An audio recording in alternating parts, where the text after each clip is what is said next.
Hey everybody! Back for another video. It's Glowing Double O Cabbage, and this time I'm going to be answering and congratulating Dereck Higgins with his 2,500 subscribers, probably much more than that now. He asked people for his first contest to show some obscure records, and I think that's what I'm going to do. I went through the collection.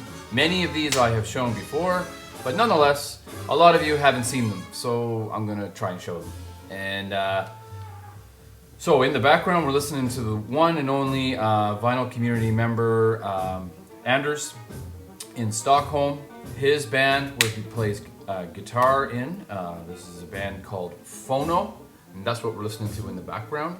I will give you a little taste of it before I start yapping too much and turn it down, but check this out. Great stuff.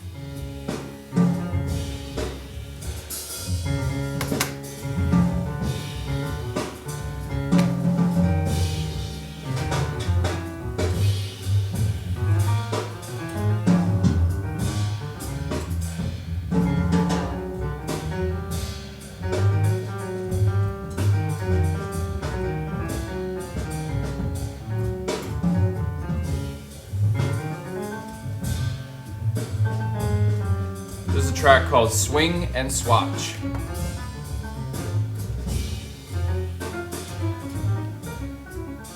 So that will be playing in the background pleasantly as I go through some obscure records. I'm going to put down the ECM records that I just had and grab the obscure records. One moment, please. All right.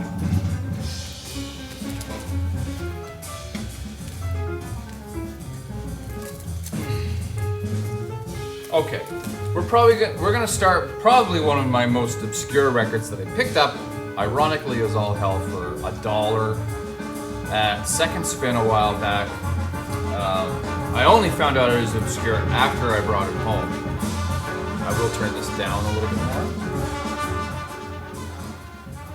You know, it's funny because I know that Warner Brothers Music isn't gonna come after me for using this. Thanks, Anders. Great music. And no big company controlling it. Super cool. And I'm promoting it. That's one thing. I know everybody's probably said this and thought this, but that's one thing that Warner Brothers, I don't think, is taking into consideration, is that people are more times than not promoting music. They're not putting music on to say, does this ever friggin' suck? It's usually, hey, I'm putting this on because I like it, and if you like it, go buy it. And Warner Brothers just does not get that. I don't understand, man. You know what, though? The day where the music industry controls all of the music has been, and for a long time, slowly dying, and it's a wonderful thing that the music is back in the hands of the musicians making the music. And for example, Anders sold this on his own to me, not through a record company. Dereck sells his music to me, not through a record company. Record company doesn't take a huge chunk of the profits and police it. There's no policing this music. Sorry. A little rant, eh? All right. So anyways, the US Steel Cello Ensemble with a track called Bitter Sweets. This is really quite rare. I don't think I've seen anybody else in the vinyl community show it. I have shown it before, but I absolutely love this record. It's really avant-garde. For example, the instruments that make up this music are giant shards of steel, and they're played with a bow, so they make these really haunting sounds, you know. The bow chime is a 6-foot sheet of stainless steel formed into a horizontal curve with an iron bar attached at the top corners of the metal sheet. 5 metal rods are attached to the iron bar at intervals along its length. Gives you an example anyways. So instruments like this, I don't know what, it's on Rut Dog Records based out of Cambridge, Massachusetts. I don't know, but pretty neat stuff. So there's another instrument that makes that music. I call these instruments, they're, you know, and there's the gentleman playing it with a bow. So anyways, really cool obscure record here. Okay, more obscure records. This I picked up a while back in a haul from a friend that he gave me. This is one of my favorite jazz records in all of my collection. Just Cecil Taylor unit live in Bologna. Man, and just the artwork on this too, for being like a, I don't know if it's a bootleg or what, but just that photo alone is just killer. But that's definitely obscure. I don't think I've seen anybody else show this. And I know that people probably have this, especially Carl Nolan in Scotland. But this was pretty cool to find at my local record store. It wasn't too much. I think it was only $8, but it's a fall like single sort of thing with the track Vixen and L.A. So this is the fall. It's called Cruiser's Creek. I don't think I've seen anybody show this either. The Fall, one of my favorite, all-time bands. The Fall, just incredible. I know, Dereck, you picked this up after I had picked it up at a record fair a while back in Moncton, New Brunswick. It's Fred Frith's The Technology of Tears, which is music that he did for a ballet. And it's just, it's really, really, really cool stuff. It's on SST Records, released in 1968, is that right? No, recorded 1987, so anyways, there's the back, and there's the front. Double LP, Fred Frith. I would love to find, I have 2 Fred Frith albums, but I would love to find any more. This is one I showed a while back, and John Coltrane 68 was saying that this fellow, as far as electronic artist, as being an electronic artist, an early purveyor of electronic artistry, is Morton Subotnick. This is Touch. I do believe he came out with many different albums based on the senses, and this one just happens to be Touch. But really cool, really fantastic record. I know that other people have this. Probably Dereck, you probably have this, but it's obscure for me, so I thought I'd show it. This is another sort of connection, sort of with Dereck Von. I sent him some records a long time ago, a very long time ago, and I believe one of them that I sent had a bunch of text on the front, and it was on a record label, electronic sort of experimental electric or record label that I think you would like, Steve Judge, for sure. I don't believe that they're making records on this label any longer, but it's called the Elevator Bath. Well, just Elevator Bath, and this is a 10-inch by a group called Havergal. There's how you spell it, and they just had wonderful, wonderful pressings and very unique artwork on it. And then on the back, I'll show you the label on the back. Elevator Bath, fantastic stuff. I have a few selections of theirs in the collection, but really cool. And this is a really, really, really interesting electronic tune. It's hard to explain electronic music, I find. It's not like it's more like experimental. Hey Charlie. Hey Charlie. What are you doing? You gotta give you guys your Charlie fix. Hey buddy. Yeah. Oh, he's a good boy. Back up there. Go on. There we go. And sorry, another one on the Elevator Bath record. This is a group called Public Works, and this is a 10-inch called Numbers.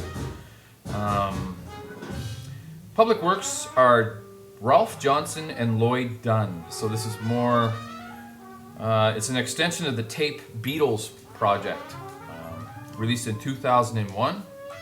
This is the artwork, wonderful artwork on this. I do believe this is colored vinyl too. No, see-through, but again, very unique labels. So, somewhat obscure. I'm sure someone out there in the VC has this.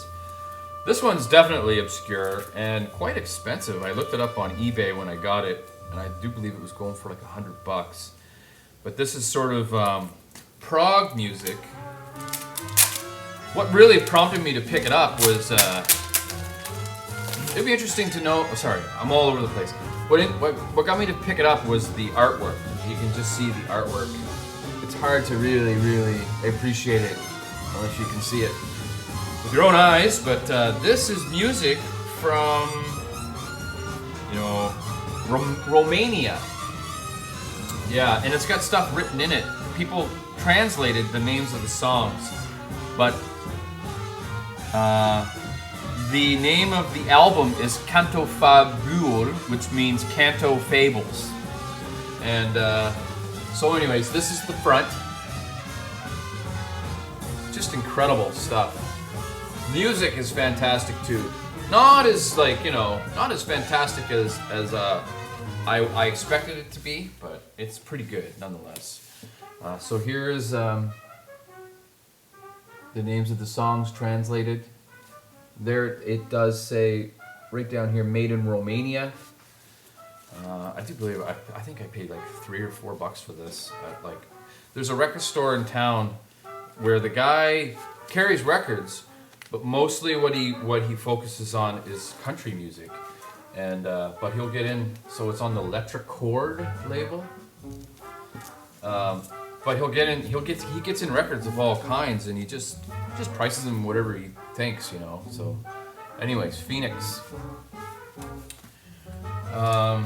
This probably many people in the VC have this, but it's obscure to me. But I love this record. I love it. I have another one by the 17 Pygmies, but this one is my favorite. This one is called Jeddah by the Sea. 17 Pygmies. It's really cool, sort of. I don't know, art rock kind of thing. Like really fantastic stuff. And there's some artwork on the back. Jeddah by the Sea by the Pygmies. 17 Pygmies, sorry. This is a newer release, but I don't believe I've seen anybody show it in the VC, so it's obscure to me. Maybe obscure to you, I don't know. But it's on the Canadian label based out of Halifax, Nova Scotia, called Divorce Records. If you like Aiden Baker and very experimental drone and just interesting releases, check them out, Divorce Records. But this is Noveller and Aiden Baker split on Divorce Records. I'll show you the label. I don't remember what it looks like, but I know many people like to see the labels. Oh, it's just a facsimile of the album cover. It's hard to see. Oh, just as it ever. Anyways, yeah. All right, on words. This is obscure simply because it's a German record of Miles Davis, cover of which I've never seen before. Miles Davis, Miles Ahead on Fontana. There's the German sticker that's on it. But cool stuff. I'll show you the label. Fontana, 33 1/3. Nice. I picked this one up primarily for the record too, but the price wasn't too bad either. I mean, where is it? Damn it. There it is. $4.99. An artist that I absolutely love.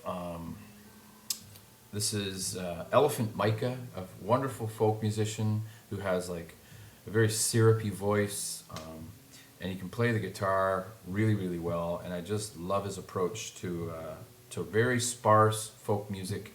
This is Elephant Micah's Exiled Magicians. 124 of 160. I picked this up when I was in Portland, Maine a while back at Time Lag Records. Love it. Another one on the Elevator Bath record. This is Ilya Monosov, somewhat obscure electronic and experimental music. Music performed by two organ glitches, music breaking away from the surreal and intellectual in order to gain physical characteristics. Yeah, really out there stuff, but I love it. Fantastic. Just a couple more. Hopefully this isn't too long. Where are we at? Yeah, 15 minutes. That's not too bad. Here's another one that's a rather rare find. It's from Budapest, and it's a rock opera called Astav Kirali. I picked it up because I didn't know what the hell it was, and it was pretty cheap. I mean, I think it was $5 or something like that, but really wonderful artwork. I think this came with a poster too, if I'm not mistaken. Let me see here. Yeah, so comes with this really neat poster. I'll just show it quick. It's not that big. It's just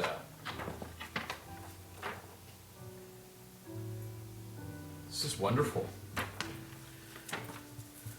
I don't remember exactly what the music is like, but I don't remember it being all that fantastic for me, anyways. I mean, but this is definitely prog. And one last one, another one from Divorce Records, experimental artist by the name of Gown, and a track or an album called The Old Line. Really nice artwork on the front of this one. See if